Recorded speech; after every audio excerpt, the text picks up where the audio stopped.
এর আগের দিন আমরা ভারতের ইতিহাসে প্রাচীন যুগের টাইমলাইন দেখেছি। আজ আমরা ভারতের ইতিহাসের মধ্যযুগের টাইমলাইন পড়ব। 712 এডি মোহাম্মদ বিন কাসিমের সিন্ধু জয়। 871 থেকে 1173 এডি চোল সাম্রাজ্য, যার রাজধানী ছিল তানজোরে। 1916 থেকে 1203 এডি খাজুরাহ মন্দির, যেটি মধ্যপ্রদেশে হয়েছিল। 1000 থেকে 1027 এডি মোহাম্মদ গাজনির আক্রমণ।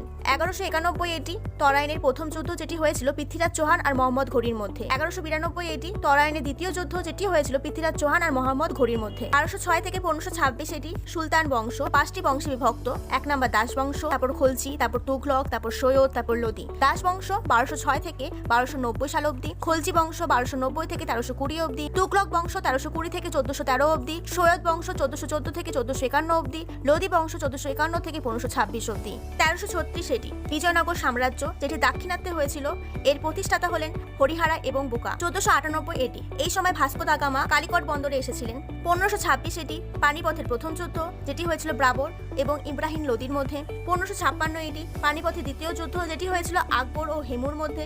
1556 থেকে 1707 এডি মুঘল বংশ, এই বংশের রাজাসমূহগণ হলেন আকবর, জাহাঙ্গীর, শাহজাহান, ঔরঙ্গজেব। 1739 এডি এই সময় নাদির শাহ ভারত আক্রমণ করেন। 1757 এডি পলাশী যুদ্ধ, যেটি হয়েছিল ইস্ট ইন্ডিয়া কোম্পানি এবং ফ্রান্সের মধ্যে। এর পরবর্তী ভিডিওতে আমরা ভারতের ইতিহাসে আধুনিক যুগের টাইমলাইন দেখব। এই ধরনের আরো গুরুত্বপূর্ণ টপিকের কুইক রিভিশন নোটস পেতে আমাদের চ্যানেলটি সাবস্ক্রাইব করুন। দেখা হচ্ছে পরবর্তী ভিডিওতে। ধন্যবাদ।